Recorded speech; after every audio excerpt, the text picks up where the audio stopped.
was 30 seconds from locking the clinic door when someone started pounding on it. Not knocking. Pounding. The kind of desperate sound that makes every instinct scream run. My hand froze on the deadbolt. Through the frosted glass, I could make out a shape. Tall. Swaying. The pounding came again. Weaker this time. Followed by a sound that stopped my breath. A groan. Raw and animal.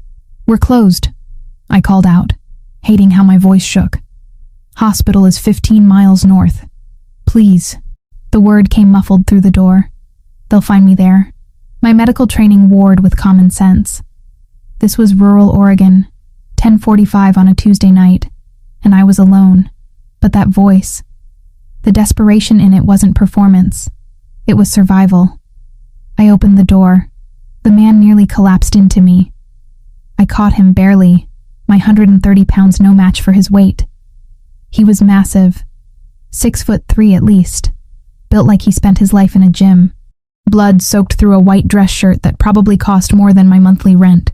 His face was pale beneath olive skin, jaw clenched so tight I could see the muscle jumping. "Inside," I managed, dragging him through the doorway. "Now." He stumbled forward, one hand pressed against his left shoulder where crimson bloomed like a grotesque flower. His other hand caught the exam table, knuckles white with effort. Up close, I could see the details my panic had missed. The shirt wasn't just expensive, it was custom. The pants were tailored to perfection despite being splattered with mud and blood. Even his shoes screamed money, Italian leather destroyed by whatever hell he'd walked through to reach my door. "Sit," I ordered, already moving to the supply cabinet. "Don't pass out yet. I need information first." "Bullet," he said through gritted teeth. "Left shoulder, through and through, I think." I froze with my hands on the antibiotic bottles. "You think?" "Hard to check when you're running." His eyes met mine for the first time. Ice blue. Startling against his dark hair and the blood. "You're a doctor?" "Veterinarian." I set supplies on the tray with hands that had steadied the moment I shifted into professional mode. "Which means you're technically my first human patient. So if you have a preference on anesthesia, now's the time to speak up." Something that might have been a laugh escaped him. "You're joking." Humor helps me not panic. I cut away his shirt with surgical scissors, revealing the wound beneath. Entry point in the front, exit in the back. Clean through the meat of his shoulder, missing bone and major vessels. Lucky. Incredibly lucky. "This is going to hurt." "Everything already hurts." I believed him. Up close, I could see other injuries. Bruising along his ribs. Scrapes on his knuckles. A cut above his eyebrow that had already stopped bleeding. This man had been through a war tonight. "What's your name?" I asked, irrigating the wound with saline. He hissed but didn't pull away. "Does it matter? I'm about to fish around inside your shoulder with veterinary equipment." "Yeah, it matters." "Raphael." He watched my hands with an intensity that should have been unnerving. Instead, it was oddly grounding, like he trusted me. "Just Raphael." "Valentina." "Doctor." "Valentina Cruz, but you can skip the title since I'm practicing medicine without a license right now." I injected local anesthetic around the wound. "This'll help." "A little. Tell me about the people looking for you. The less you know, the safer you are. The man bleeding all over my exam table doesn't get to make that call." I began suturing, each stitch precise despite my racing heart. "Someone shot you. Multiple someones, judging by how paranoid you are. They might come looking. I need to know what I'm dealing with." Raphael was silent for a long moment. Then, "Business associates. A disagreement that got violent. Business associates don't usually settle disagreements with bullets. Mine do." The simple honesty of it sent ice down my spine. But I didn't stop working. Couldn't. Whatever Raphael was, whoever had done this, he was still a patient. Still a person bleeding in front of me. I was halfway through the second suture when Thor started barking. My German shepherd, all 80 pounds of rescue dog muscle and loyalty, came bounding from the back room where he'd been sleeping. He skidded to a halt at the doorway, hackles raised, a low growl rumbling from his chest. Raphael's reaction was instantaneous. His right hand moved toward his waistband even as his body tried to twist away from the threat. The movement tore at my sutures, fresh blood welling up. "Stop," I commanded, pressing gauze against the wound. "Thor, sit." The dog's growl cut off mid-sound. He sat, but his eyes never left Raphael. Watching, assessing, Raphael had gone completely still. His hand had fallen away from whatever weapon he'd been reaching for, but tension vibrated through every line of his body. "Your guard dog?" "My friend." I kept pressure on his shoulder. "You're going to have to breathe through this. I need to restart the suture, and it's going to hurt worse the second time." But Thor had already made his decision. The shepherd stood, shook himself once, and patted forward. He came right up to the exam table, pressed his nose against Raphael's knee, and then did something he'd never done with a stranger before. He laid down, right there, at this bleeding man's feet. I trailed off, watching my dog settle in like he'd found something worth protecting. He doesn't trust people. It took him 3 months to let me touch him after I pulled him from that fighting ring. Raphael's hand, the one that had been reaching for a weapon moments ago, slowly extended toward Thor. The dog allowed it, let this stranger scratch behind his ears, with fingers that trembled slightly. Smart dog, terrible judge of character apparently. That almost laugh again. Probably. I finished the suturing in silence. 23 stitches total. Not my finest work, but it would hold. I bandaged the wound, my fingers brushing against skin that was warmer than it should be. Fever, probably. Shock, definitely. "You need antibiotics," I said, already calculating what I had in stock. "And rest, and probably a real hospital. But I'm guessing that's not happening. Can't." He tried to stand, swayed dangerously. I caught him, and for a moment we were too close. Close enough that I could smell him beneath the copper of blood. Cedar and something darker. Expensive cologne and danger mixed into something that made my pulse jump. "You can't go anywhere," I said, stepping back quickly. "It's almost 11. Where exactly are you planning to go?" Raphael looked toward the front windows. Beyond them, the Oregon night was complete. No streetlights this far from town, just darkness and the wind moving through the pines. Away from here. Before they come looking. If they come looking, they'll find an empty clinic and a lot of questions. "If you stay, I can claim your..." I thought fast. "My cousin, visiting from out of state, got injured in a hiking accident. You'd lie for me?" "I'd lie to keep armed men from shooting up my clinic." I pointed toward the door that led to my small apartment attached to the building. "There's a couch. 7 hours until my assistant gets here at 6. That gives you time to rest and disappear before anyone asks questions." He studied me with those unsettling pale eyes. "Why?" "Because my dog likes you. And because whatever you are, whoever's after you, right now, you're just a patient who needs help." I crossed to the medicine cabinet, pulling out antibiotic tablets and pain medication. "Take these, all of them. And if you're not gone by morning, we're going to have a very different conversation." Raphael took the pills, swallowed them dry. "Thank you, Dr. Cruz. Don't thank me until you survive." I held open the door to my apartment. "And don't bleed on my couch. Thor might like you, but I don't have the budget for new furniture." I left him there, walked back to my bedroom and closed the door, leaning against it as my knees finally went weak. My hands were steady in crisis, but now they shook. I'd just sutured a gunshot wound with veterinary supplies, harbored someone who was clearly running from something violent, made myself an accessory to God knows what. Through the thin walls, I heard Raphael moving around. Then his voice, low and urgent, speaking into a phone I hadn't seen him pull out. "Franco, it's me. They found me on Highway 26. Had to bail near Forest Grove. I'm secure for now, but I need a cleanup crew and protective detail. There's a civilian involved. A veterinarian. She helped me." A pause. My heart hammered against my ribs. "No, she doesn't know anything. Didn't ask the right questions. But they might have seen me come here."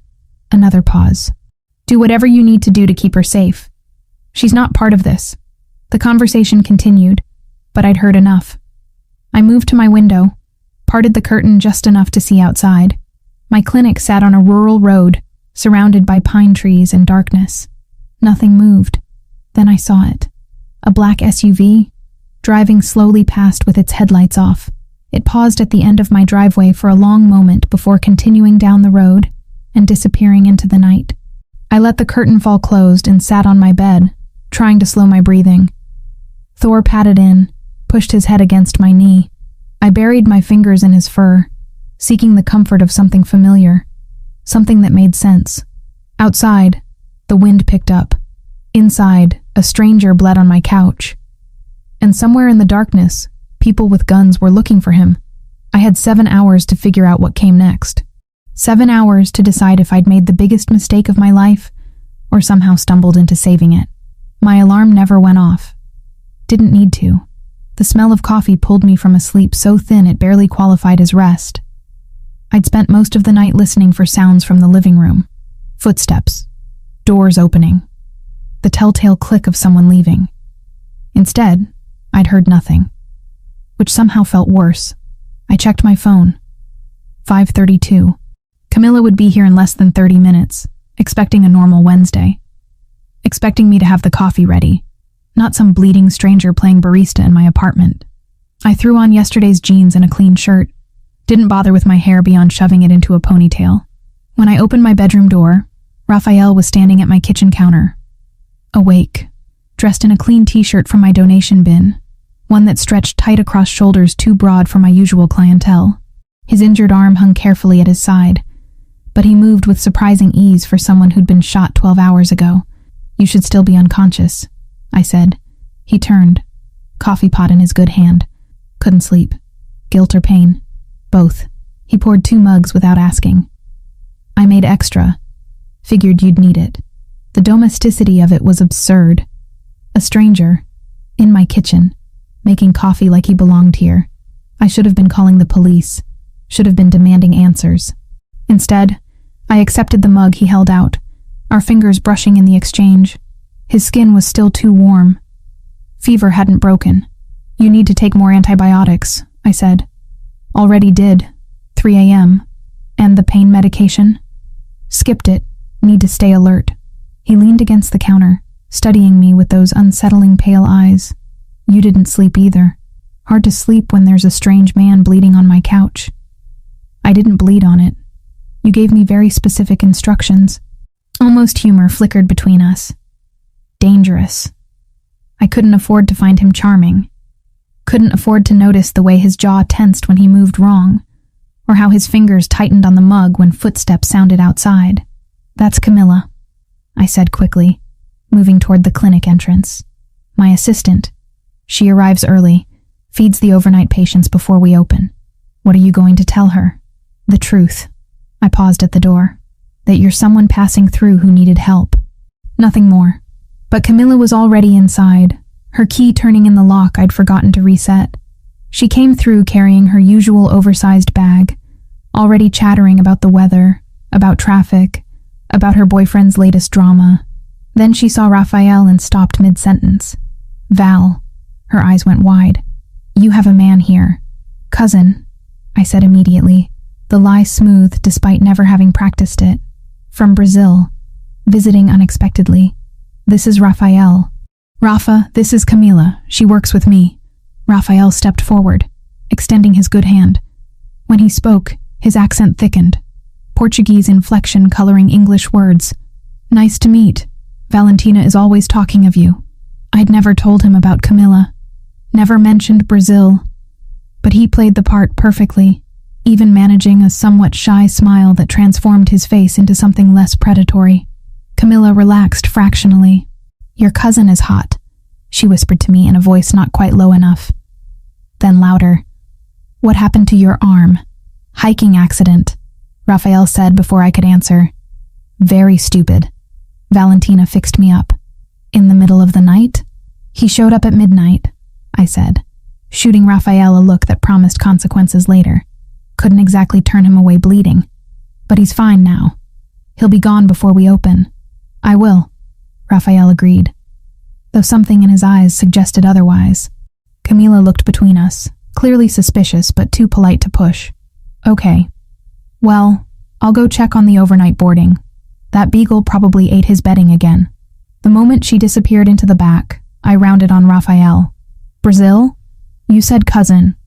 I gave you credibility. He set down his mug, and his expression shifted. All pretense of casual visiting relative vanished. We have a problem. We don't have anything. You have a problem. The clinic's back door opened before he could respond.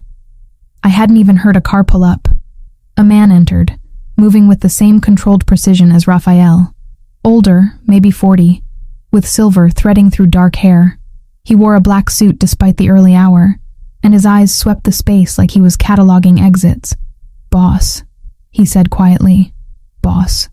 The word dropped between us like a stone. Raphael's jaw tightened. Franco. I said discreet. Came through the service road. No one saw. Franco's gaze landed on me, assessing. Dr. Cruz. You know my name. I know everything relevant. He pulled out a phone, showed Raphael something on the screen. They spoke in low voices, Italian maybe, urgent and quick. I caught maybe 3 words. None of them comforting. English, I demanded. You're in my clinic. I deserve to know what's happening. Raphael looked at me, and for the first time I saw something like regret in those ice-blue eyes. Last night wasn't random. It was an ambush. Organized, professional. By who? Family Versiani, rival organization. We've been at war for 3 weeks. He said it matter-of-factly, like discussing the weather. They killed 3 of my men. Would have killed me if I hadn't gotten lucky. The clinical part of my brain noted the phrasing. Organization, family, war. The rest of me felt cold. You're Mafia. I'm a businessman with violent enemies. That's not a denial. No, Raphael said quietly. It's not. I should have been terrified. Should have been ordering them out, calling the police, burning everything he'd touched. Instead, I felt something closer to fury. You brought this to my door. I had nowhere else to go. And now? What happens now? I gestured to Franco. He shows up in the middle of the night, calls you boss, and I'm supposed to just what? Pretend I didn't notice? Franco interrupted. We have a bigger issue. Dr. Cruz needs to see this. He pulled up a photo on his phone. A man's body, face destroyed by violence I didn't want to examine too closely. In his jacket pocket, clearly visible, was one of my business cards. Where did you get this? My voice came out steadier than I felt. One of the men from last night, Versiani's crew. Franco swiped to another photo. This one showed my clinic from the outside, taken from a car. They know Raphael came here. They'll come looking. As if summoned, headlights swept across the front windows. A vehicle pulled up outside. Black SUV with tinted windows. It stopped directly in front of the clinic entrance and sat there. Engine running. Raphael moved faster than someone injured should be able to. He had me pressed against the wall behind the reception desk, his body blocking mine, before I could process the motion. Franco disappeared toward the back, one hand inside his jacket. Stay quiet. Raphael breathed against my ear. Don't move. 2 men got out of the SUV. Through the window blinds, I could see them approaching. One knocked. Heavy. Demanding. We're not open. I called out, proud of how normal I sounded. We're looking for someone. Thick accent. Eastern European. Man injured in accident last night. Heard there was clinic here. Raphael's hand found mine in the dark space behind the desk. His fingers laced through mine. Squeeze once. Warning or reassurance? I couldn't tell. I stood, smoothing my shirt, and walked to the door. Didn't open it. This is a veterinary clinic. I don't treat people. Maybe you made exception? The man smiled. It didn't reach his eyes. For friend? I don't have friends who get shot. I let irritation color my voice. Real irritation at being pulled into this nightmare.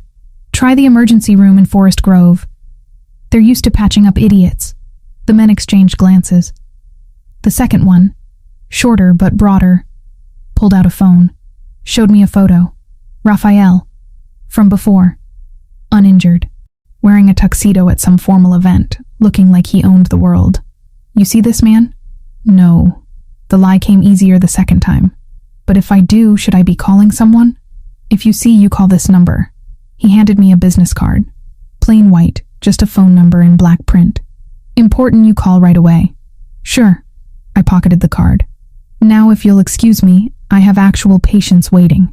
They left, but not before looking hard at the clinic, at my car parked beside it, at the windows, where I prayed Camilla had stayed hidden in the back with the animals. The SUV pulled away slowly, deliberately, making sure I watched them go. I waited until the taillights disappeared before moving. My legs felt unsteady. Raphael emerged from behind the desk, and up close I could see the tension vibrating through him. He'd been ready to fight, to kill maybe, if they'd come inside. They'll be back, he said. Then you need to leave. Now. Can't. He glanced at Franco, who'd reappeared from wherever he'd been lurking.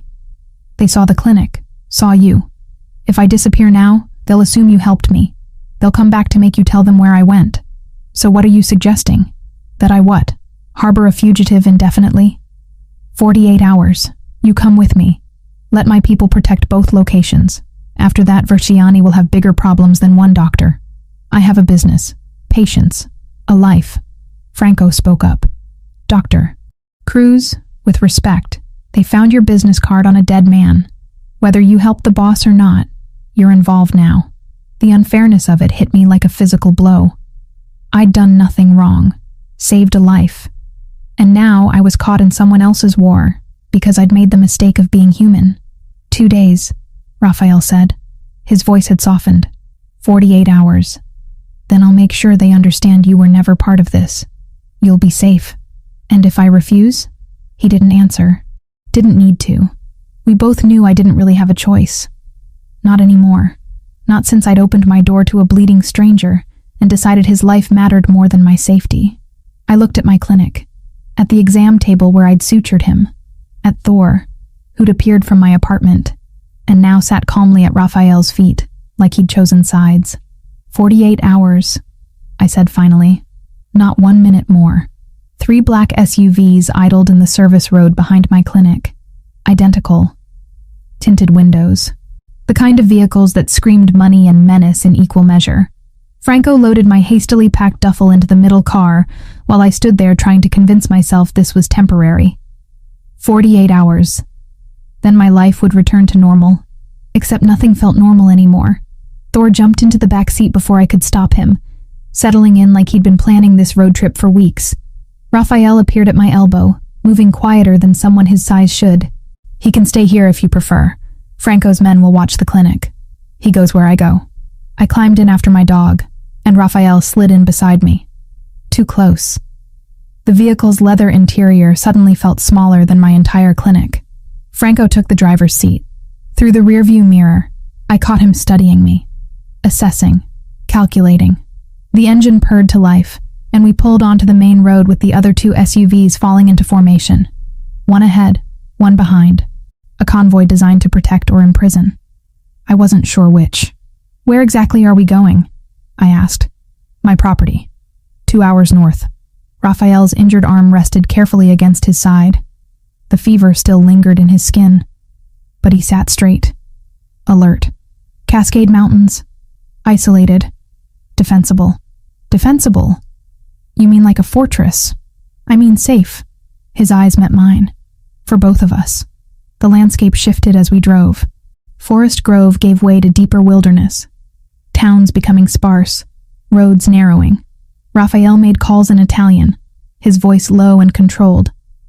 But I caught the tension underneath. Whatever war he was fighting, it hadn't ended with last night's ambush. When he finally put the phone away, silence stretched between us. Not uncomfortable exactly, but loaded. Thor's head rested on my lap, grounding me when nothing else did. Tell me about Verciani, I said finally. Raphael turned toward me, and for a moment I thought he'd refuse. Then he sighed. Sergio Verciani, 42, runs operations from Seattle to Sacramento. Or he did, until he decided Portland was worth starting a war over. And you run Portland? My family has controlled the territory for 60 years, since my grandfather immigrated from Naples. He said it matter-of-factly, like discussing inheritance of a business, which I supposed it was, just not a legal one. The Luminari family. We have rules, standards. What kind of standards does the Mafia have? Something dark flickered across his face. We don't traffic humans. We don't touch children. We don't deal heavy drugs or weapons to terrorists. My grandfather believed power came with responsibility. Not everyone in our world agrees. Vertsiani doesn't agree. Vertsiani allied himself with the Solntsevskaya Bratva, Russian organization with no code beyond profit. Raphael's jaw tightened. They want Portland because it's a clean port city, perfect for moving product and people. I refused to hand over territory, so they decided to take it. The clinical part of my brain noted his phrasing. Clean, product, people. Euphemisms for crimes I didn't want to examine too closely. How long have you been fighting? 3 weeks since the first attack. But tensions have been building for months. He looked out the window at passing trees. I knew it was coming, just not when. And the 3 men who died? Good men, loyal. His voice went flat. 2 had families. Franco is handling arrangements. I thought about the life I'd pulled him back from. Thought about the ripples that single decision had created. Do you regret it? This life? Raphael was quiet for a long time. When he finally spoke, his voice was softer. I regret what it costs. But I was 12 when my mother died. Cancer. My father had already abandoned us years before. My grandfather raised me, taught me everything. When he passed, I inherited responsibility for 200 families who depend on us for work, for protection, for justice the law won't provide. That's one way to frame it. It's the truth, not all of it, but not a lie either. He shifted to face me fully. I won't pretend I'm a good man, Valentina, but I'm not the worst one in this fight. The way he said my name, careful and deliberate, made something flutter in my chest. Dangerous. I couldn't afford to see him as anything other than what he was. A criminal who dragged me into his war. But Thor trusted him, and animals knew things people missed. Tell me about your clinic, Raphael said, changing the subject. How long have you been there? 5 years.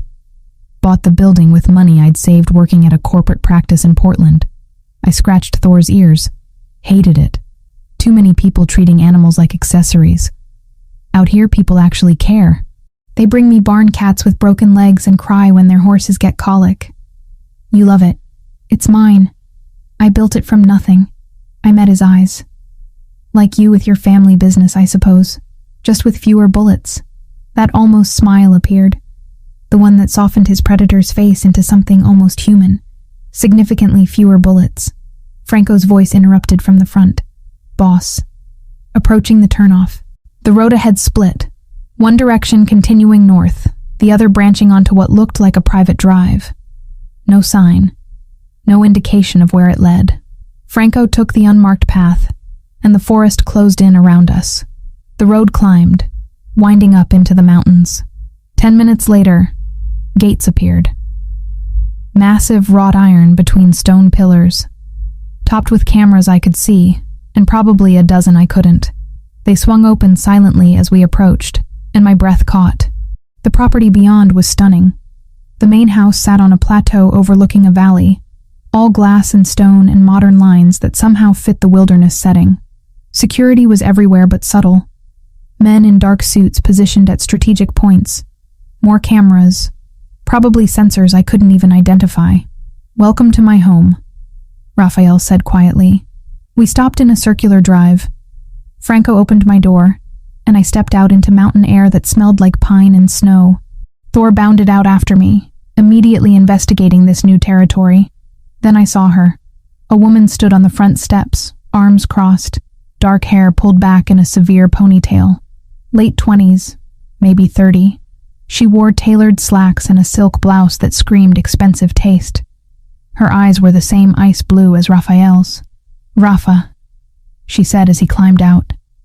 Her voice carried authority despite being pitched low. You brought a civilian here. Lucia.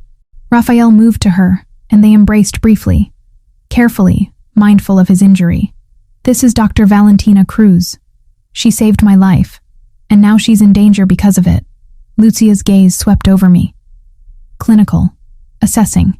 I'd seen that look before in surgery residents. Deciding if I was competent or an idiot. The veterinarian. Yes. You're aware of what my brother does? As of about 7 hours ago, yes. Something that might have been respect flickered in her expression. At least she's honest. Come inside.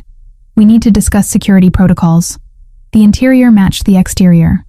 Sleek, modern, expensive, but not ostentatious. Original art on the walls, furniture that probably cost more than my car, but everything chosen with purpose rather than show. Lucia led us to a dining room where a table was already set. I assumed you'd be hungry, she said. Chef prepared something simple.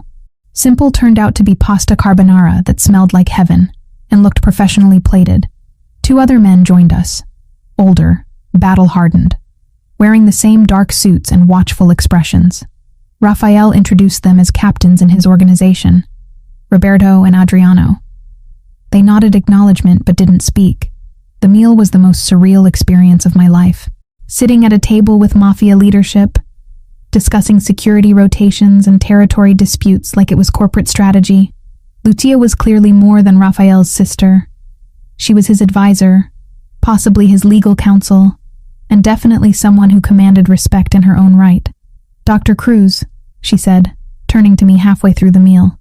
Can you shoot? I nearly choked on my pasta. What? A gun. Can you shoot one? I'm a veterinarian, not a mercenary. That's not an answer. No, I cannot shoot a gun. I set down my fork. And I don't intend to learn in the next 48 hours. Lucia looked at Raphael, who shrugged slightly. She has spirit. I'll give her that.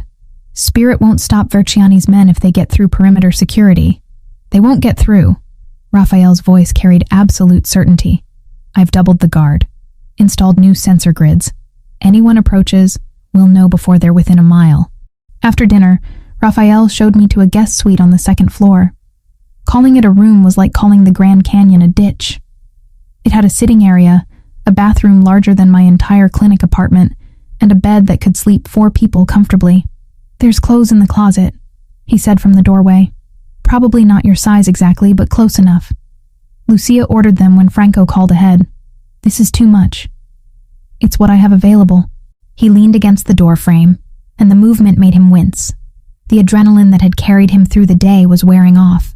I crossed to him before thinking better of it, fingers going to his injured shoulder on instinct. You're pushing yourself too hard.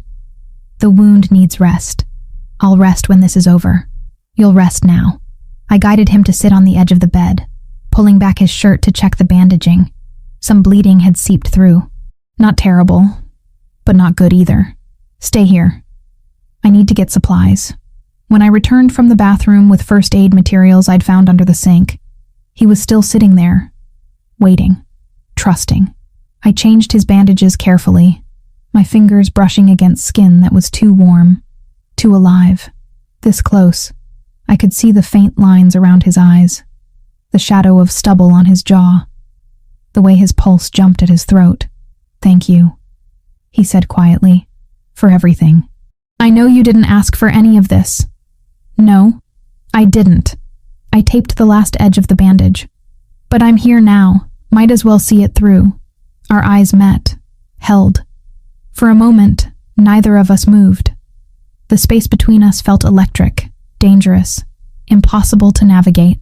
Then Thor barked from somewhere in the suite, breaking the spell. Raphael stood smoothly. Get some rest. Tomorrow we plan how to end this. He was almost to the door when I spoke. Raphael? He turned back. You can call me Valentina. You've bled on me. Seems like we're past formalities. That smile again. The real one. Valentina. Sleep well. After he left, I stood at the window looking out over the valley. Lights from the main house reflected on glass, and beyond that, darkness stretched for miles.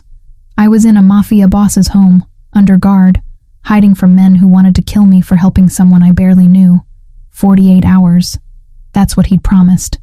2 days, and this nightmare would end.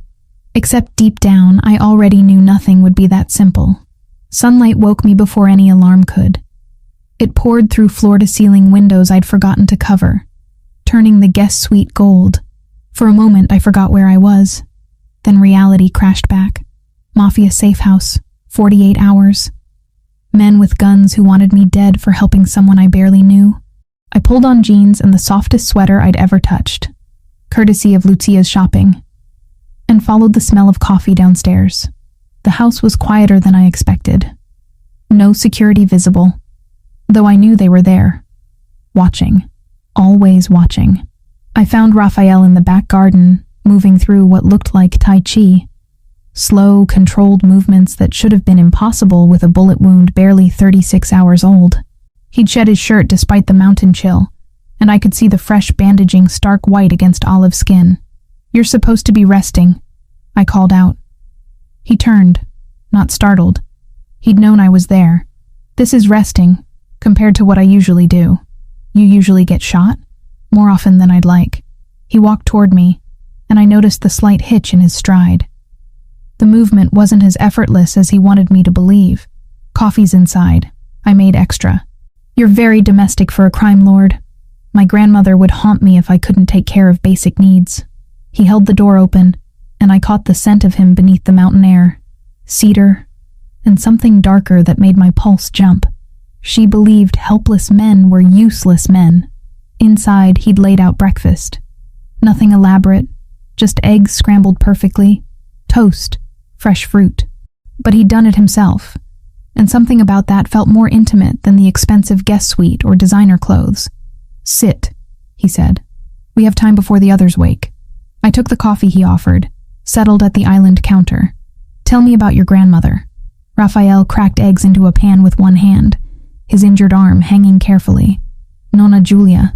She came from Naples at 16, married my grandfather at 18, and spent 60 years keeping him alive through 3 wars and more assassination attempts than anyone counted." He smiled, and it transformed his face. "She taught me to cook, because she said any man who needed a woman to survive wasn't worth keeping alive." Sounds formidable. Terrifying. And the only person my grandfather feared. He plated eggs, slid them in front of me. She made him promise that if anything happened to him, I'd be raised with options. Education, skills beyond violence. A choice. I ate, surprised by how good the eggs were. How normal this felt. "But you chose this anyway." "I chose responsibility. When my mother died, I was 12. My grandfather was already old, tired. He'd been planning to retire, hand the family business to his brother. But my uncle was ambitious in the wrong ways. Would have driven us into the ground within a year." Raphael leaned against the counter, coffee cup warming his good hand. "So I stepped up, learned fast, made myself indispensable. By the time I was 22, I'd earned the right to lead. That's young. Too young. But better me than someone who'd have gotten all our people killed." He met my eyes. "What about you? How does a woman end up running a veterinary clinic in the middle of nowhere?" I set down my fork, surprised he'd asked. Surprised I wanted to answer. My parents were immigrants. Brazil to Oregon when I was 4. They worked 3 jobs between them to put me through school. Died in a car accident my junior year of college. Drunk driver. The words came easier than they should have. I finished my degree on scholarships and spite. Worked at a corporate practice in Portland for 2 years, saved every penny and bought that clinic the day it went up for sale. "And you've been there 5 years. You investigated me." Franco did. "After I woke up on your exam table." No apology in his voice. "I needed to know who'd saved me. If you were a plant, a setup, or just incredibly unlucky. And what did you decide? That you're genuine, stubborn, and that your parents would be proud of what you've built." The simple honesty of it hit harder than any pretty lie. I looked away, swallowing against unexpected emotion. "Don't do that." "Do what?" "Be human. It's easier when you're just the dangerous criminal who dragged me into his war." Raphael moved closer, and the air between us changed. Charged. Dangerous. "I'm both, Valentina. I won't apologize for either." The door burst open before I could respond. Franco moving fast, phone in hand. His expression was grim. "Boss, we have confirmation." It was Giovanni. Raphael's transformation was instantaneous. The gentleman who'd made me breakfast vanished, replaced by something cold and calculating. "You're certain?" "Found the transfer. 200,000 from a shell account traced back to Verciani. Giovanni's been feeding them information for 6 weeks, including your route on Highway 26. Every muscle in Raphael's body had gone rigid. Where is he? Safe house in Eugene. Thinks he's protected. Franco's voice carried contempt. Wants to negotiate. There's nothing to negotiate. Raphael's voice was empty of emotion, flat, final. Bring him here. Tonight. Boss. Did I stutter? Franco left without another word.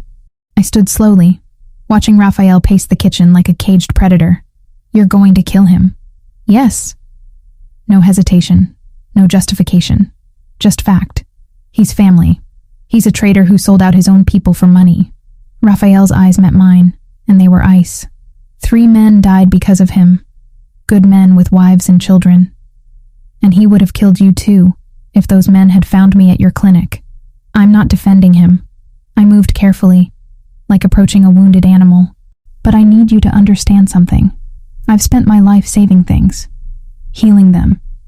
And you're asking me to stand here while you plan murder. I'm not asking you anything. This is my world, Valentina. My rules. Giovanni knew the consequences when he betrayed us. So what am I supposed to do? Pretend I don't know? Look the other way while you... Yes. He closed the distance between us, and his intensity made me step back until I hit the counter. Because this is the reality. The men who shot me aren't going to therapy and rehabilitation. Versiani isn't going to be arrested and tried in court. This is how justice works in my world, and I won't lie to make you comfortable. We stood there, too close, breathing hard. The man who'd made me eggs and shared stories about his grandmother was gone. In his place stood the boss, the killer, the thing everyone else feared. I need to go to the clinic, I said finally. Check on my patients. Make sure Camilla can handle things for another day. Absolutely not. Excuse me. It's not safe. They know where you work. I'm not asking permission, Raphael. I pushed past him, anger overriding caution. You don't control me. He caught my wrist, not rough but firm enough to stop me. This isn't about control. It's about keeping you alive. Then send guards. Send Franco. Send your whole damn army if it makes you feel better. I jerked free. But I'm going. I have responsibilities that existed before you crashed into my life. Something shifted in his expression. Surprise, maybe. Or respect. 3 men, armed. You don't leave their sight. Fine. And if anything feels wrong, you leave immediately. Fine. Valentina. I turned back, and whatever he saw in my face made him stop. I'm helping you. I'm here in your house, playing along with witness protection or whatever this is. But I'm not your possession. We clear? A long moment passed. Then, incredibly, he smiled. That real smile that transformed his predator's face into something almost gentle. Clear. 2 hours later, I was back at my clinic with 3 men in suits watching my every move. Camilla's eyes went wide when she saw them positioned at the door, by the windows, like presidential security. Val, what the hell? Long story. How are the patients? Fine. Mrs. Patterson's cat is recovering well from the tooth extraction. The Gonzalez's dog still has that ear infection, but the antibiotics are helping. She lowered her voice. Are you in some kind of trouble? I'm helping someone who is. It's temporary. Gabi showed up at lunch, bringing sandwiches and questions I couldn't answer. She kept glancing at the guards, then at me, clearly putting together a picture I didn't want her to see. Val, if you need help, I'm fine, really. Just a weird situation that'll be over in a day. But leaving was harder than arriving. Franco drove, with 2 other SUVs flanking us. The road back to Raphael's property wound through dense forest, and halfway there, Franco's phone buzzed. We have a tail, he said quietly. Black sedan, 2 cars back. My heart hammered against my ribs. Through the rear window, I could just make out the vehicle. Close enough to be deliberate, too far to identify faces. Verciani? I managed. Probably. Franco's voice was calm, but his hands tightened on the wheel. Hold on. The world exploded into chaos. Franco accelerated, the other SUVs moving to block the sedan. Gunfire cracked through the afternoon, spiderwebbing the rear window. I screamed, ducking instinctively. And then Raphael was there. He'd been in the lead vehicle, but somehow he was pulling open my door, dragging me down against the seat, his body covering mine completely. Stay down, he commanded, and the cold emptiness from this morning was gone. His voice shook with something raw and desperate. "Don't move. Don't look up." More gunfire. The SUV swerved violently, throwing us against the door. Raphael's weight pressed me into leather seats, his breath hot against my ear, every line of his body tense with readiness to take bullets meant for me. Then silence. Except for my ragged breathing and the hammer of my pulse. "Clear," Franco called from the front. Raphael lifted his head slowly, scanning before letting me up. His hands moved over me, checking for injuries with clinical precision. "Are you hurt?" "No, I don't think so." My voice came out steadier than I felt. "Are you?" "I'm fine," but I could see fresh blood on his bandage. The violent movement had torn something. He saw me looking and smiled grimly. "Worth it." We made it back to the property without further incident. Raphael's men had disabled the pursuing vehicle, captured one of the occupants. Information was being extracted even as we pulled through the gates. I was shaking by the time we reached the house. Delayed reaction, adrenaline crash, whatever clinical term I wanted to apply. Raphael guided me inside, his hand steady at the small of my back. "Drink this." He pressed whiskey into my hands. "It'll help." I drank, coughed, drank again. The burn helped, grounded me.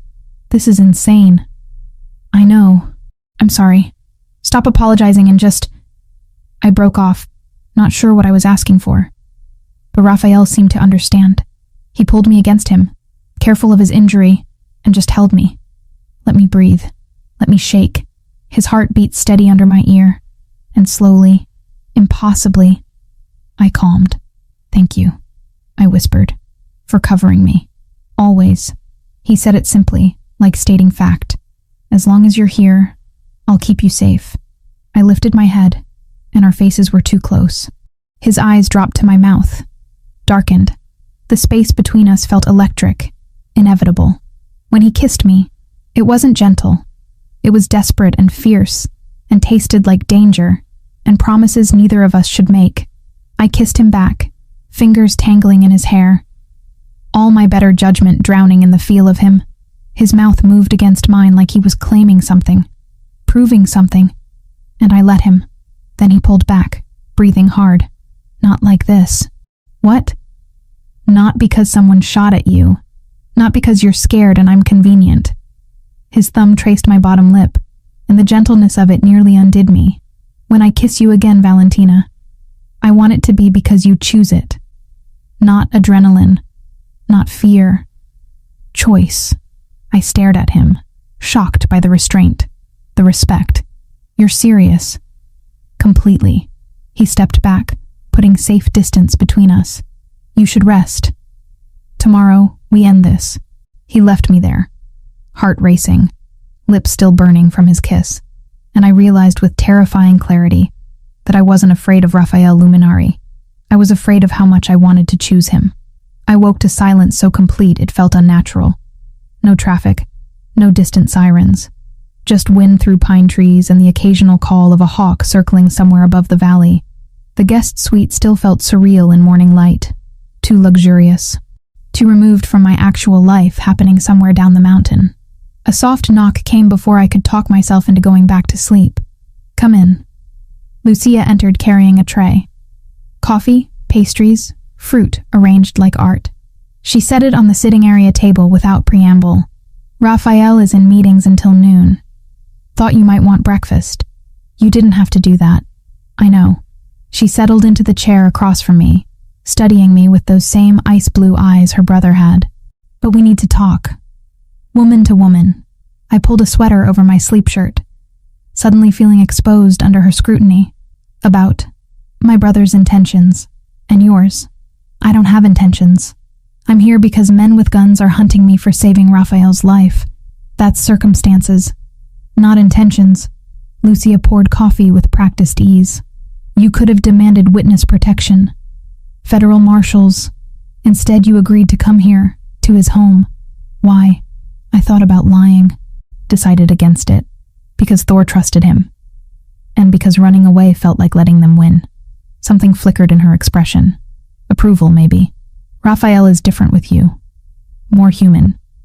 I haven't seen him laugh genuinely in years. Not since before he took over the family. That sounds like a warning. It's an observation. She leaned forward slightly. Men like my brother don't fall often, but when they do, they fall completely. It consumes them, makes them vulnerable in ways that get people killed in our world. The weight of her words settled between us. You're asking if I'm worth the risk. I'm asking if you understand what being with him means. Really means. Not the romance novel version. The reality of looking over your shoulder forever. Of never knowing if today's goodbye might be permanent. Of raising children who'll inherit enemies before they inherit anything else. Children. The word hit harder than it should have. We kissed once. You're jumping pretty far ahead. Am I? Lucia stood, smoothing her perfectly tailored pants. I watched him cover your body with his own during that ambush yesterday. He would have died for you without hesitation. That's not nothing, Valentina. That's everything. She left before I could respond, and I sat there with expensive coffee going cold, trying to process. I'd known Raphael 3 days. 72 hours of chaos and blood and impossible choices. How could that be enough time for everything Lucia was implying? I dressed in jeans and another borrowed sweater. This one charcoal gray and softer than clouds. Found my way downstairs, following the sound of voices. Raphael's study door stood half open, and I caught glimpses of him through the gap, standing at a massive desk, Franco beside him, both studying documents spread across dark wood. He looked up as I passed, our eyes meeting through the opening. Something shifted in his expression, softened. He said something to Franco, then appeared in the doorway. You're awake. Lucia brought breakfast, and warnings about your intentions. That almost smile appeared. My sister is protective. She said you're different with me. I am. No hesitation, no deflection. Just honesty that made my pulse jump. Come with me. I want to show you something. He led me through the house to a room I hadn't seen. Floor-to-ceiling bookshelves lined 3 walls, filled with volumes that looked actually read, rather than decoratively arranged. A leather couch faced a stone fireplace where embers still glowed from last night's fire. Original artwork hung between shelves. Nothing I recognized, but everything chosen with careful taste. This is my favorite room, Raphael said quietly. Where I come when the rest of the world gets too loud. I moved along the shelves, reading titles. Philosophy, history, classic literature in multiple languages. You actually read all these? Most. Some multiple times. He pulled a worn volume from a middle shelf. Dostoevsky. My grandfather gave me this when I was 15. Said if I was going to run a criminal empire, I should at least understand the human soul. Did it work? I'm still trying to figure that out. He replaced the book carefully. What do you read? Medical journals mostly. Veterinary studies. Nothing this intellectual. That's still intellectual. Just practical. He gestured to the couch. Sit. Please. I settled into leather that molded perfectly to my body, and Raphael sat beside me. Close, but not touching. The fire crackled, and outside the windows, mountains stretched toward a sky so blue it hurt. Tell me something true, he said. Something you don't tell people. The request caught me off guard. What? We're strangers who've seen each other bleed. Seems like we should know more than surface details. His eyes held mine. Something real. I'll trade you. I thought about deflecting, then decided Lucia was right. If this was happening, whatever this was, it deserved honesty. I'm lonely. Have been for years. I threw myself into building the clinic because it was easier than admitting I'd constructed a life with no one in it except animals who can't leave. Raphael's expression didn't change, but something in his eyes deepened. My turn? Fair's fair. I'm exhausted. Not physically. In my soul. I've been running the family for 12 years, and every day I wonder if my grandfather would be proud or horrified by what I've become. He looked at the fire. Sometimes I think about walking away, giving it all to Lucia, who's smarter and better at the politics anyway. Just disappearing somewhere no one knows my name. Why don't you? Because 200 families depend on us for livelihood and protection. Because our code keeps worse people from taking over. Because responsibility doesn't end just because you're tired. He turned back to me. Until 3 days ago, I thought that was enough. that duty and honor and tradition were sufficient reasons to keep going. And now? Now I've met someone who makes me want to be selfish, who makes me imagine a different life. His fingers found mine, lacing together with devastating gentleness. That terrifies me more than Versiani ever could. We sat like that for a long time, just breathing, just being. The weight of everything unsaid hanging between us like a promise we hadn't made yet. Lunch came and went. Raphael showed me the rest of the property, walking through gardens maintained despite the season, pointing out security features hidden in landscaping. We talked about everything and nothing, favorite foods, worst injuries, embarrassing childhood stories. He told me about learning to cook from his grandmother. I told him about the time I accidentally sedated myself trying to tranquilize an aggressive dog. By evening, something had shifted between us. The sharp edges had softened into something easier, more real. Dinner appeared on the terrace, table set for two overlooking the valley as sunset painted everything gold and crimson. Raphael pulled out my chair himself, and I noticed his shoulder moved easier. The fever had finally broken completely. "You're healing," I observed. "Good doctor."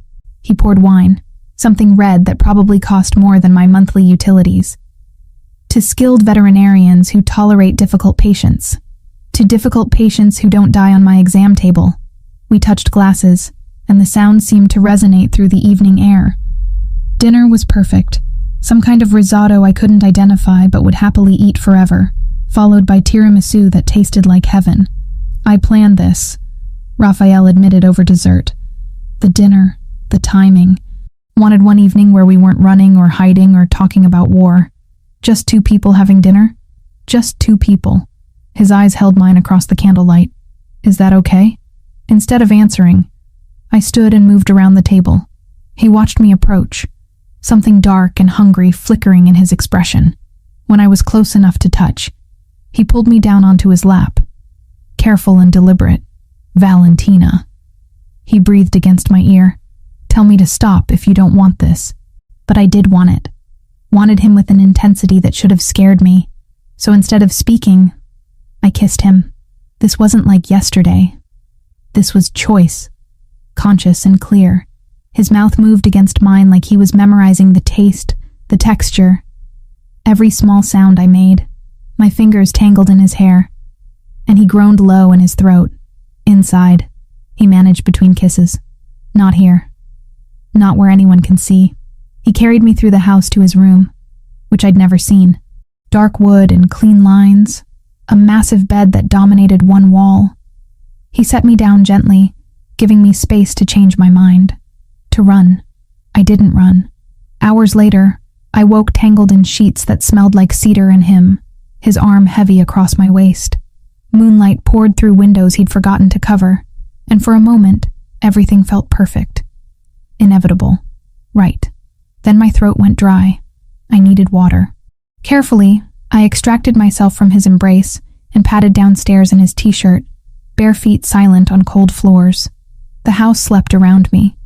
Security outside, but inside, just silence and shadows. I found the kitchen, poured water, drank it standing at the sink while trying to process everything that had happened. That's when I saw it. Franco's phone, left charging on the counter. The screen lit with a notification, and my eyes caught the preview before I could stop them. "Operation Mousetrap successful. Versiani takes the bait tomorrow." My blood turned to ice. I shouldn't have. Knew I shouldn't have. But my hands moved anyway, unlocking the phone with a swipe. The message thread opened, and I read words that shattered everything. "Target acquired. Subject cruise established as luminary weakness. Versiani surveillance confirms interest. Phase 2. Allow controlled contact. Establish pattern. Phase 3. Deploy subject as bait for ambush." The phone nearly slipped from my hands. I scrolled up, reading more. Dates, times, plans laid out with clinical precision. And there, buried in earlier messages, the truth that made bile rise in my throat. Boss confirms. Veterinarian acceptable collateral for operation. Versiani will move on perceived weakness. I was bait. From the beginning. Raphael had used me as bait to draw out Versiani. Footsteps on the stairs made me spin. Franco stood there, stopping when he saw what I held. His expression shifted from surprise to something like regret. "Dr. Cruz, you weren't supposed to see that." "When?" My voice came out steadier than I felt. "When was I going to find out I was the mouse in your trap?" "It's not. Don't." I set the phone down carefully, afraid I'd throw it otherwise. "Where's Raphael?" "Dr. Cruz, if you'll let me explain. Where is Raphael?" He appeared at the top of the stairs then, still shirtless, hair messed from sleep and my hands. He took in the scene immediately. The phone. My expression. Franco's guilty posture. "Valentina," he started. "Tell me it's not true." I backed away as he descended. "Tell me you didn't use me as bait from the first moment." Silence stretched. And in that silence, I had my answer. "It started that way," Raphael said finally. "Franco suggested using you to draw Versiani out, making him think you were my weakness. But Val, that was before... Before what? Before you actually slept with me? Does that make it better?" My voice cracked despite my best efforts. "Everything. Tonight. This afternoon. All of it was part of the plan? No. Last night was real. This afternoon was real." He moved closer, and I retreated until my back hit the counter. "The strategy was real, but everything between us, that's... How am I supposed to believe anything you say?" Tears blurred my vision, and I hated myself for them. "You've been lying to me for 3 days. I haven't lied. I just didn't tell you everything. That's the same thing." I pushed past him, heading for the stairs. For my room. For anywhere that wasn't here. "I'm leaving. First thing tomorrow, I'm gone." "Valentina, please." "Don't." I turned back from halfway up the stairs. "Don't say my name like it means something. Don't pretend tonight mattered. Just don't." I made it to my room before the tears came fully, locked the door, slid down it until I sat on expensive carpet in his too soft shirt, trying to breathe through the betrayal that felt like drowning. I'd been so stupid, so incredibly stupid, falling for a man who'd planned this from the beginning, who'd used me like a piece on a chessboard and made me believe it was something else. Somewhere outside my door, I heard Raphael's voice. Low, urgent, arguing with Franco in Italian, then footsteps retreating, and finally, silence. I didn't sleep that night, just sat there replaying everything, every word, every touch, every moment I'd thought was real, trying to separate truth from manipulation and finding I couldn't tell the difference anymore. By dawn, I'd made my decision. 48 hours were up. It was time to go home. Raphael was waiting outside my door when dawn finally broke. I knew he was there. Had heard him sit down against the wall hours ago, his weight settling with a soft thud that spoke of resignation rather than siege. Valentina, please, let me explain. I opened the door because staying inside felt like giving him power over me. He looked worse than I felt. Hair disheveled, eyes red-rimmed, still wearing the same clothes from last night. The sight of him hurt in ways I didn't want to examine. Explain what? That you used me as bait? That every moment between us was calculated? I crossed my arms, armor against the pull I still felt toward him. Save it. It wasn't like that. He stood slowly, and I saw how careful the movement was. His shoulder, the injury I'd treated, was bothering him again. Initially, yes. Franco suggested using you to draw Versiani out, making him think you mattered to me. But Valentina, I called it off. Yesterday morning I told Franco to abort the operation. Because you slept with me? Because you do matter. His voice cracked on the words. Because somewhere between suturing my shoulder and defending yourself to armed men in your clinic, you stopped being strategy and became everything. The honesty in his eyes nearly broke me, but I'd believed those eyes last night. Believed his touch, his words, the way he'd held me like I was precious, and it had all been built on a foundation of lies. I'm leaving. Now. Get Franco to drive me or I'll walk down this mountain myself. It's not safe yet. Versiani, I don't care about Versiani. I don't care about your war, or your territory, or your codes of honor. I moved past him toward the stairs. I care about getting back to my actual life before you destroyed it completely. He followed me down, and I could hear Lucia's voice from the kitchen, arguing with Franco in rapid Italian. They both stopped when they saw us. Lucia's expression shifted from surprise to something like pity. "Pack her things," Raphael said quietly to Franco. 3-vehicle convoy. Full security. We're taking her back to the clinic. Boss, I don't think... Now, Franco. 30 minutes later, I was in the middle SUV again, Thor beside me, watching the mountain property disappear through tinted windows. Raphael sat across from me this time, not beside me. The distance felt like miles instead of feet. I meant what I said last night. He offered after we'd been driving for 20 minutes. About wanting to be selfish. About you making me imagine a different life. Stop. You deserve to know. I said stop. I looked at him finally. Let him see the hurt I'd been trying to hide. You don't get to make this harder by being honest now. You had chances. You chose manipulation instead. He flinched like I'd struck him. Good. Let him hurt like I did. The road wound down through forest, early morning mist clinging to trees like ghosts. Franco drove with the same careful precision as always. 2 SUVs flanking us in formation. Everything looked normal, controlled, safe. That's when the world exploded.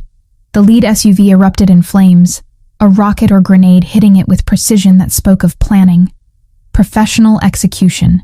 Franco slammed the brakes, throwing all of us forward. Raphael's arm shot out, catching me before I hit the seat in front of us. Down! He commanded, pushing me to the floor. Stay down! Gunfire erupted from all sides. Not Verciani's men. The reports were different, heavier. Through the chaos, I heard shouting in Russian. My blood turned to ice. The Bratva, the Russian organization Raphael had mentioned. They'd found us. More explosions. The rear SUV's tires shredded, sending it spinning. Franco tried to maneuver around the burning wreckage of the lead vehicle, but a black cargo van rammed us from the side. The impact threw me against the door despite Raphael trying to shield me. My head cracked against something hard, and stars burst across my vision. Franco, get us out of here! Raphael had pulled a gun from somewhere, returning fire through the shattered windows. But there were too many. Professional soldiers in tactical gear poured from vehicles that had appeared from nowhere. They'd planned this, waited for us, known exactly when and where we'd be vulnerable. A canister flew through the broken window. Raphael tried to grab it, throw it back, but it detonated with a sound that was an explosion. Stun grenade. The world turned to white noise and blinding light, my senses completely overwhelmed. Hands grabbed me. Too many hands. I fought, kicking, scratching, but I was disoriented and they were trained. Through the ringing in my ears, I heard Raphael roaring my name, heard the distinctive crack of his gun. Then a heavier impact, bodies struggling. Someone had him, was dragging him back. I caught a glimpse through clearing vision. 3 men subduing Raphael, and he fought like an animal, injured shoulder forgotten, pure desperation in every movement. Valentina! A cloth covered my face. Chemical smell, sickeningly sweet. I tried to hold my breath, but panic made me gasp. The world tilted, darkened at the edges. The last thing I saw before consciousness left completely was Raphael breaking free of one captor, blood streaming down his face, reaching for me with desperation written in every line of his body. Then Franco tackled him, holding him back, and I understood why. They were outnumbered, outgunned. If Raphael came after me now, they'd kill him. I wanted to tell him it was okay, that I forgave him, that last night had been real for me too, whatever his original intentions. But darkness swallowed the words before I could form them. I woke in stages.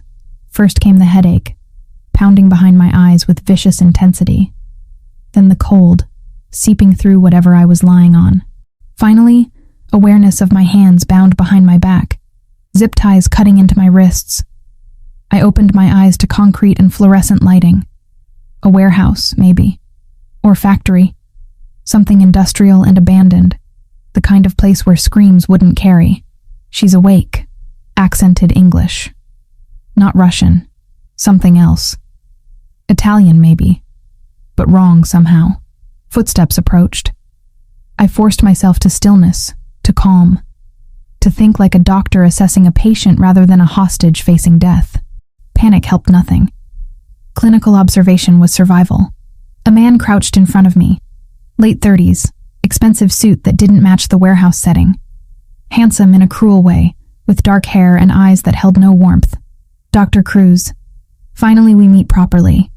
I am Adriano Moritoni. He smiled, and it was a predator's expression. Luminari's little weakness. The veterinarian who saved his life and stole his heart. I don't know what you think you know. Please. We've been watching since the night he stumbled into your clinic. Adriano pulled out a phone, showed me photos.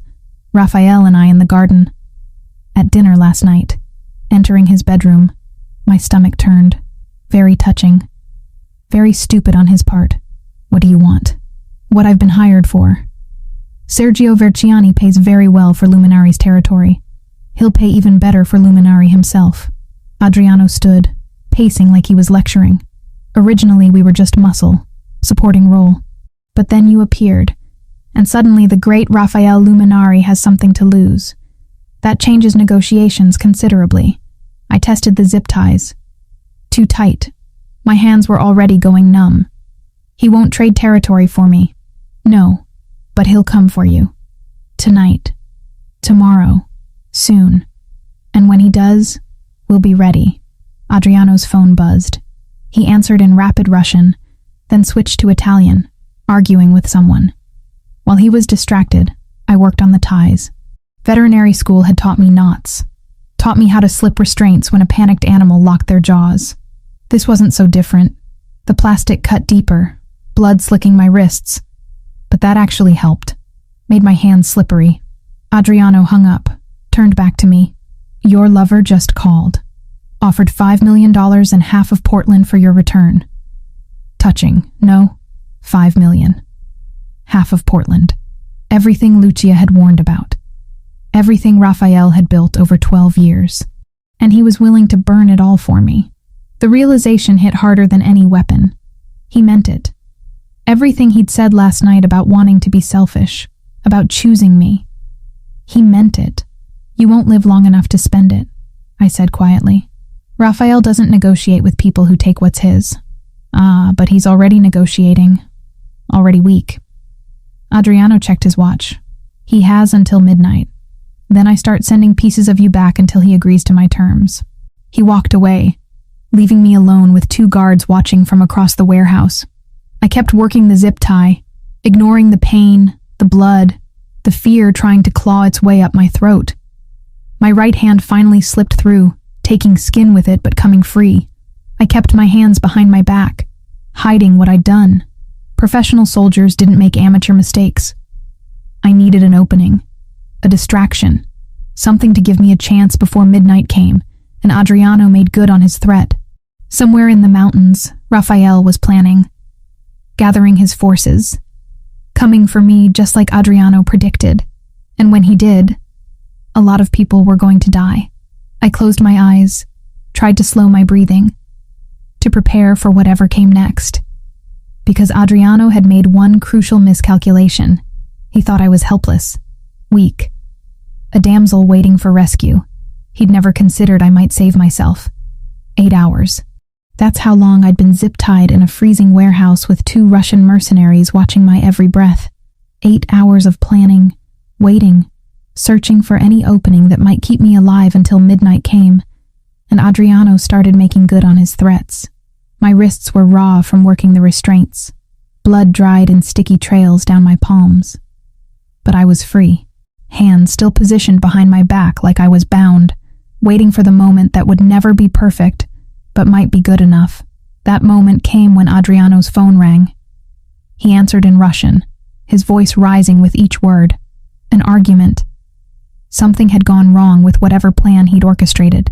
He gestured sharply at one of the guards, who moved toward him, leaving only one man watching me from across the warehouse floor. I didn't think. Thinking meant hesitation, and hesitation meant death. I launched myself toward the nearest exit, a loading dock door 20 feet away. My legs burned from hours of sitting, muscles protesting, but adrenaline pushed me forward. "Stop her!" Adriano's shout echoed off concrete walls. Footsteps pounded behind me. Too close, too fast. I wasn't going to make it. My hand reached the door handle when arms wrapped around my waist, yanking me backward. I twisted, driving my elbow into soft tissue. The guard grunted, grip loosening enough for me to break free. Then the warehouse exploded. Not literally, but it might as well have been. The loading dock door I'd been running toward burst inward, metal shrieking as it was torn from its moorings. Men poured through the opening like a flood. Armed, professional, moving with military precision. And leading them, face set in lines of absolute fury, was Raphael. Our eyes met across the chaos. Time seemed to slow. I saw everything in crystalline detail. The blood matting his dark hair, the fresh bruising on his jaw, the way his injured shoulder was taped beneath tactical gear. He'd come straight from the ambush site. Hadn't stopped to treat injuries. Hadn't waited for anything except gathering enough firepower to burn this place to the ground. "Down!" His voice cut through the noise, and I dropped instinctively. Gunfire erupted. Raphael's men moved with coordinated efficiency. Each shot precise, each movement calculated. They'd done this before. Many times. This wasn't rescue. This was war. Adriano grabbed me from behind, using me as a shield. His gun pressed cold against my temple. "Luminari! One more step and she dies." Raphael froze. His men froze. For a heartbeat, the entire warehouse held its breath. "Let her go, Moritoni." Raphael's voice was empty of emotion. Flat. Final. The same tone he'd used when ordering Giovanni's execution. "This ends one of two ways. You die quick, or you die slow. Choose." I choose option 3. I walk out with the girl, you let me leave, and nobody else bleeds tonight. Adriano's breath was hot against my ear, reeking of cigarettes and fear. "You want her alive? Back off." Raphael's eyes met mine over the distance. In them, I saw calculation. Strategy. The mob boss weighing options, measuring outcomes. But I also saw something else. Rage. Pure and volcanic. Barely contained beneath that icy control. I made my choice. Dropped my full weight suddenly, becoming dead weight in Adriano's arms. His grip shifted, the gun moving away from my temple for just a second. Just long enough. Raphael's shot was perfect. It caught Adriano in the shoulder, spinning him. I rolled away as Franco and 2 others converged, weapons trained. But Adriano wasn't done. He pulled something from his jacket. Not a gun. A trigger. "Building's wired," he gasped through pain. "I drop this. Everyone dies." Raphael moved toward him slowly, gun never wavering. "Then don't drop it. Verziani warned me you were crazy. Said you'd burn your whole empire for one woman." Adriano's laugh was wet, pained. Didn't believe him until now. "Your mistake." Raphael was close now. Too close. Within Adriano's reach if he wanted to grab him. "Valentina, walk to Franco." Slowly. I stood on shaking legs, started moving. Each step felt like miles, like walking through quicksand. Adriano's eyes tracked me, calculating whether I was worth dying for. "Luminari!" someone shouted from the entrance. "Fire! Southeast corner!" Smoke began curling from the back of the warehouse. Not from Adriano's trigger. Something else. Either his men setting a diversion, or Raphael's crew creating chaos. Didn't matter. The building was going up. Adriano's attention split for just a second. Raphael moved. Faster than someone injured should move, than someone should be able to move. He closed the distance, knocked the trigger from Adriano's hand, caught it before it hit concrete, then put 3 bullets center mass before Adriano could react. The body dropped. Raphael pocketed the trigger, turned to his men. Everyone out, now. But the fire had spread faster than possible. Accelerant, probably. The southeast corner was fully engulfed, flames racing up walls toward the roof. Smoke filled the space, thick and choking. I couldn't see the exit anymore. Couldn't see anything except orange glow and shadows. Arms wrapped around me from behind. "Raphael, hold your breath." Stay close." He pulled me through the inferno, one arm around my waist, the other still holding his weapon. Heat seared my skin. Smoke clawed at my lungs despite trying not to breathe. The world narrowed to his heartbeat against my back, and the certainty of his grip. We burst through the loading dock into cold night air. I gasped, coughed, gasped again. Raphael didn't stop moving, dragged me another 50 feet before the warehouse exploded behind us, Adriano's rigged charges finally detonating. The blast wave threw us forward. Raphael twisted mid-fall, taking the impact on his back, cradling my head against his chest. We hit concrete hard enough to knock the wind from both of us. For a moment, neither of us moved, just lay there breathing, alive. Miraculously, impossibly alive. "You okay?" Raphael's voice was rough, strained. "I think so. You?" "I'll live." He sat up slowly, wincing. Fresh blood soaked through his tactical vest. The shoulder wound had reopened. Again. "Christ, Valentina, when I saw them take you." "I know." I pressed my hand over the bleeding. "I know. We need to get you medical attention.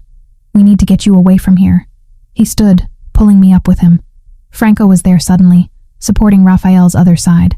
"Boss, we need to move. Police will be here soon." 2 SUVs waited in the access road.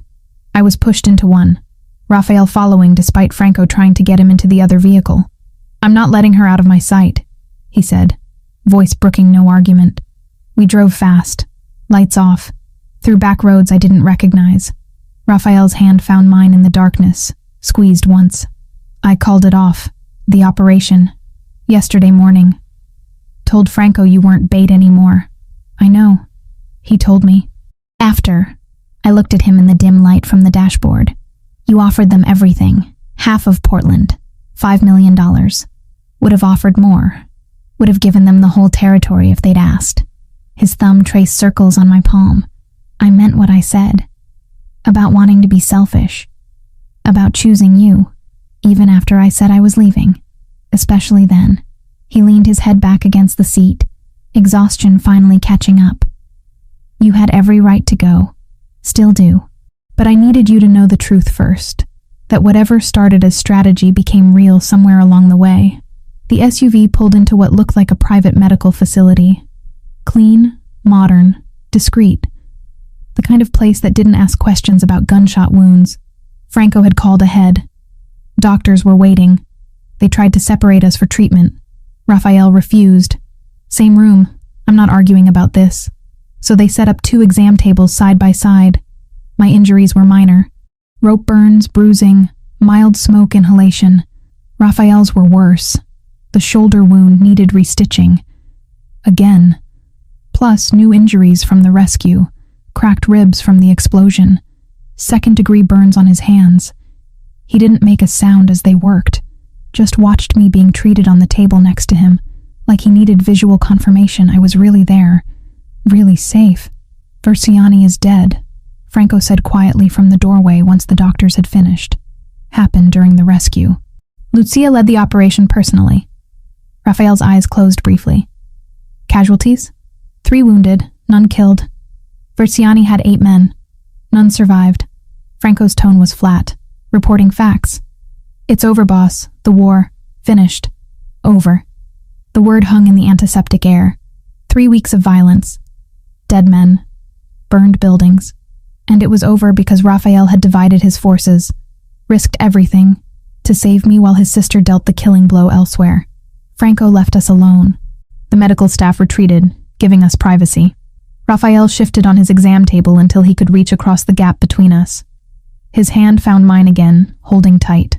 "What happens now?" I asked quietly. "That depends on you."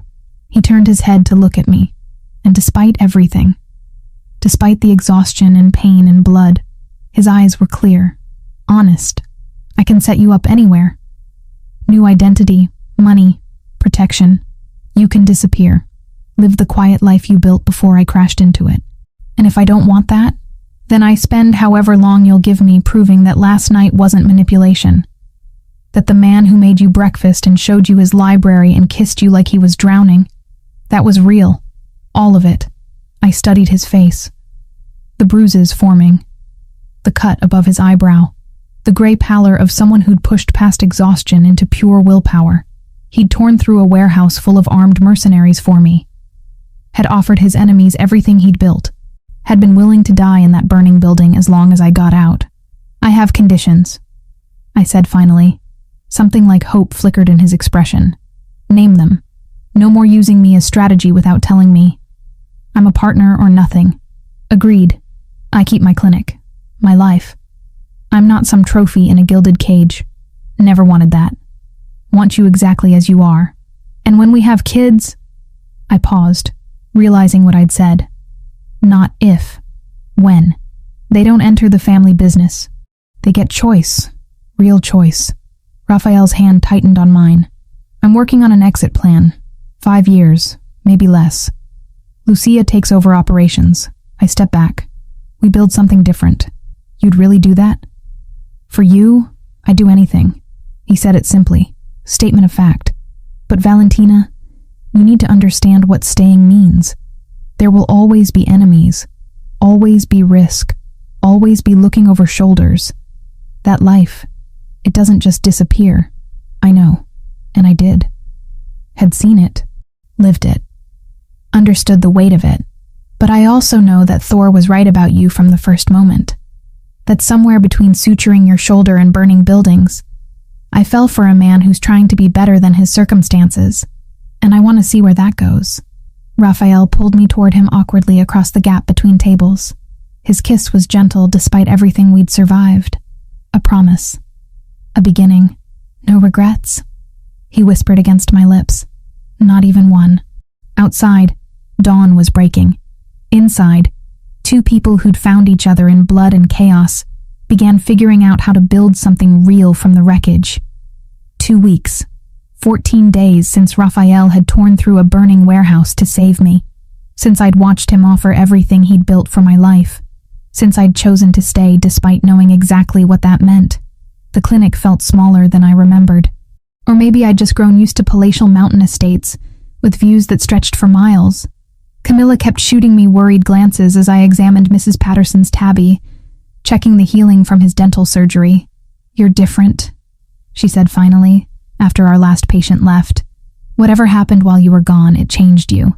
I set down my stethoscope, considered lying. Decided she deserved better.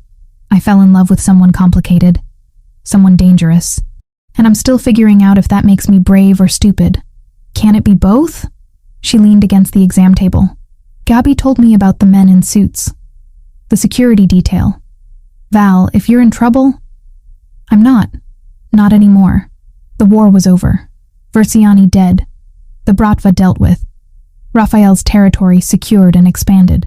All because he'd been willing to burn it down for me. I'm just deciding what comes next. What came next arrived 20 minutes later in a black sedan that was understated compared to the SUVs I'd grown accustomed to. Raphael stepped out, and my breath caught despite having seen him just yesterday. He wore dark jeans and a leather jacket, casual by his standards. But he still moved like he owned every space he entered. Camilla's eyes went wide. Is that the cousin? That's Raphael. And no, he's not my cousin. Holy hell, Val. You could have led with that. Raphael entered, and Thor bounded over immediately, tail wagging like they were old friends. Which, I supposed, they were. Raphael scratched behind the dog's ears with easy affection before his eyes found mine. Can we talk? Camilla made herself scarce with impressive speed. Raphael waited until we were alone before pulling an envelope from his jacket. Legal documents. My name on every page. The clinic is yours. Free and clear. I paid off the mortgage this morning. He set another document on the counter. And this is a trust fund. 500,000. Managed by an independent firm. No strings attached. My throat went tight. Raphael, let me finish. He moved closer but didn't touch me, giving me space, respecting boundaries even now. You need to be able to choose freely. Stay with me because you want to, not because you're trapped or dependent. So these are yours. Whether you decide to stay or go. I picked up the documents with shaking hands. He'd given me an escape route. Complete freedom. The ability to disappear anywhere in the world and build a new life without looking back. Why? I whispered. Because you deserve choice. Real choice. His eyes held mine, vulnerable in ways I'd never seen. Because I love you, Valentina. Not the idea of you, not what you represent. You. The stubborn veterinarian who sutures bullet wounds and yells at crime lords and makes terrible coffee. A laugh escaped me, halfway to a sob. My coffee isn't that bad. It's awful. He smiled, that real smile that transformed everything. But I'd drink it every morning for the rest of my life if you'd let me. I set down the papers, moved into his space. His arms came around me immediately, holding tight. Safe. Home. I have conditions. Of course you do. His breath stirred my hair. Name them. No more secrets. If there's danger, you tell me. If there's strategy, you include me. Partnership or nothing. Done. I keep the clinic. Keep my life. I'm not abandoning everything I built. Never wanted you to. Want you exactly as you are. And kids. I pulled back to look at him. When we have them, they get normal. School plays and soccer games and boring suburban existence. No legacy, no empire, no choosing between family and law. I'm transitioning everything to Lucia over the next 4 years. By the time we're ready for children, I'll be retired from operations. His hand came up to cup my face. We'll be boring together. You could never be boring. Watch me try. He leaned his forehead against mine. So? What's your answer? Instead of speaking, I kissed him. Slow and deep and full of promise. When we finally broke apart, both breathing hard, I pulled back just enough to see his face. I choose you. Eyes wide open. No illusions. Choosing this life, this risk, this beautiful disaster of ours. No regrets. Ask me again in 50 years. Deal. He kissed me again. And this time it felt like beginning something, rather than ending it. 6 months later, I stood in Raphael's dining room, watching the organized chaos of family dinner. Lucia argued politics with Roberto, while Franco carefully avoided taking sides. Adriano's replacement, a quiet man named Paolo, listened more than he spoke. Gabi had been invited and was charming everyone with surgical precision. Thor slept under the table, occasionally receiving treats from Raphael when he thought I wasn't looking. You're staring, Raphael murmured in my ear, arms sliding around my waist from behind. I'm appreciating. There's a difference. Appreciating what? This. You. The fact that we made it here. I turned in his arms, let him see the emotion I'd stopped hiding. 6 months ago, I was alone except for animals. Now I have this strange, wonderful, slightly criminal family that somehow became mine. Slightly criminal. Lucia raised her wine glass from across the room. I'm a licensed attorney. Thank you very much. Who represents exclusively criminal clients? I shot back, grinning. She laughed, and the sound filled the space with warmth. Raphael's hand found mine, fingers lacing together with the easy familiarity of habit. 6 months. Long enough to know this was real. Short enough that I still caught myself marveling at it. Everyone. Raphael clinked his glass, waiting for silence. When he had attention, his arm tightened around my waist. Valentina and I have an announcement. I showed them the ring. Simple platinum band with a single diamond. Nothing ostentatious. Just perfect. Lucia squealed. Actually squealed. Franco smiled, genuine and warm. Gabi's eyes filled with happy tears, and the rest of the table erupted in congratulations. Took you long enough, Lucia said, hugging me tight. I've had the date circled in my calendar for months. Presumptuous much? Informed. There's a difference. She pulled back, studied me seriously. You're sure? About all of this? Completely. And I was. Knew exactly what I was choosing. The danger that might never fully disappear. The looking over shoulders. The complicated legacy. But also the man who'd covered my body with his own to take bullets. Who'd offered me freedom even when he wanted me to stay. Who made terrible jokes and perfect eggs, and loved me with an intensity that should have been terrifying but just felt right. Dinner continued with planning and toasting and laughter. Later, after everyone had left and the house settled into quiet, Raphael found me on the terrace overlooking the valley. The same place we'd had dinner months ago, before everything exploded and reformed into this. Cold? He asked, draping his jacket over my shoulders. A little. I leaned back against his chest, his arms coming around me. Thank you. For the jacket? For giving me choice. For letting me choose this rather than forcing it. Always. He kissed the top of my head. Though I'd be lying if I said I wasn't terrified you'd choose to leave. Never crossed my mind. Well, maybe once. For like 5 minutes. But Thor wouldn't have forgiven me. Just Thor? I turned to look up at him, letting him see the truth in my eyes. I wouldn't have forgiven myself. You're it for me, Raphael Luminari. The complicated, dangerous, surprisingly domestic love of my life. That might be the most romantic thing anyone's ever said to me. Then you've been spending time with the wrong people. Not anymore. He kissed me, slow and thorough, tasting like wine and promise. Ready for bed? In a minute. Want to stay here a bit longer? So we did. Stood wrapped in each other while stars appeared overhead and the mountain air turned cold. Two people who'd found each other through blood and chaos, building something real from impossible circumstances. Valentina? Raphael's voice was soft against my hair. Thank you for opening your door that night, for choosing to save a bleeding stranger instead of the safer option. I thought about that night. The storm, the pounding on my door, the decision that had changed everything. You're welcome. But Raphael? Yeah? Thank you for being worth saving. We stood there in comfortable silence, and I realized this was it. The happy ending that wasn't really an ending at all. Just another beginning. Messy, complicated, dangerous, and absolutely ours. Some fairy tales start with once upon a time. Ours started with blood and thunder, and a woman stupid enough to open her door to danger. And maybe that made it better. Real. Earned rather than given. Either way, I wouldn't change a single moment.